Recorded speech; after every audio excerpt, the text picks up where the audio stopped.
G'day, it's Oscar, and welcome to the next question from you: how to listen in the workplace. I'm really enjoying the questions you're posing. Today's question comes from Rachel, who says, Oscar, I'm pretty good at listening in one on one conversations, yet when it comes to group dynamics, I'm so focused on the content being discussed in the meeting that I forget to take into account the group dynamics when I'm hosting. How do I listen for the dynamics whilst I'm listening to the content? Rachel, I would think about three things when it comes to listening to group dynamics. Number one, where is their silence? Number two is, are you listening for symptoms or systems? And then number three, where is the locus of focus? Is it internal or is it external? For the first one, notice where the silence is. Rachel, this week, just keep a track of who's speaking and who's not speaking.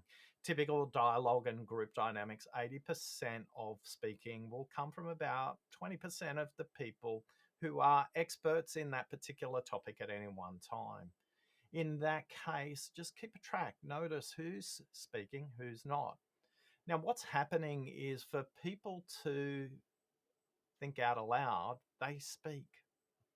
Typically, people would put a label on that and call them an extrovert. Introverts, on the other hand, typically reflect. They're more likely to be the ones who are not participating in the conversation.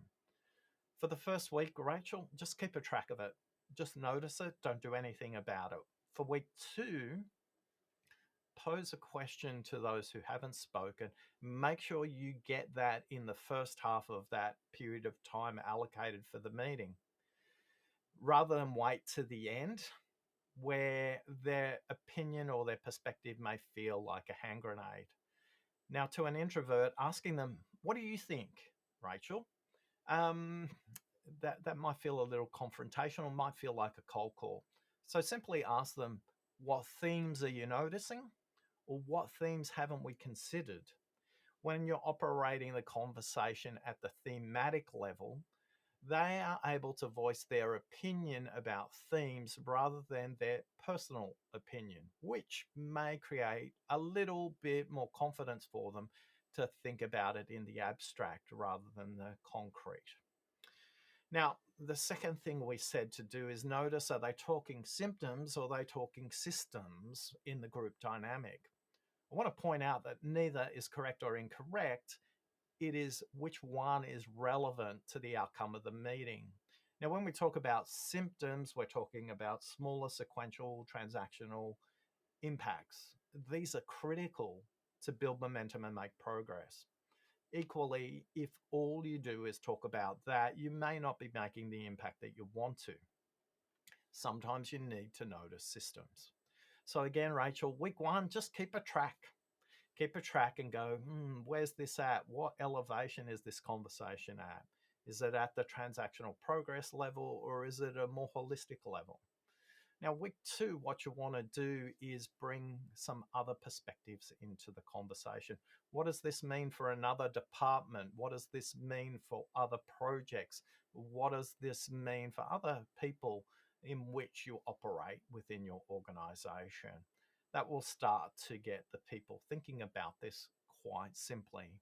Now, those questions are questions you pose when you're thinking about moving to a systemic orientation.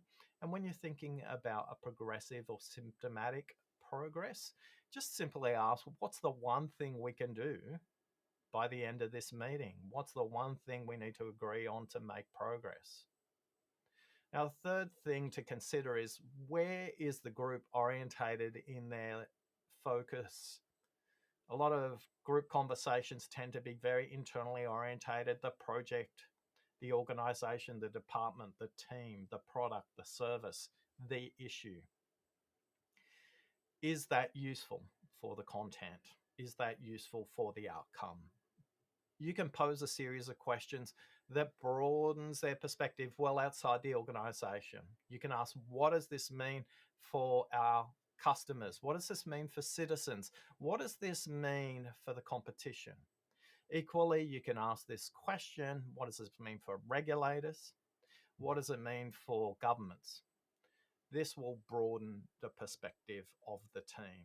Now, if the team is way too far out in their group dynamic and it's not serving the purpose of the conversation, you can bring it in again. You can simply ask questions about, what does this mean for us tomorrow? What does this mean for the next milestone? What does this mean for the output we're trying to achieve?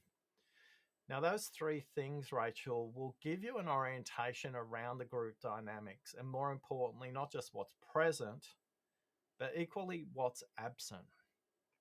Given the 125-900 rule, you speak at 125 words a minute, but you can think at 900. That number is multiplied by the number of people in the meeting. So if you're not leaning into group dynamics and listening carefully to those people who haven't spoken up, you're missing the majority of the group dynamic.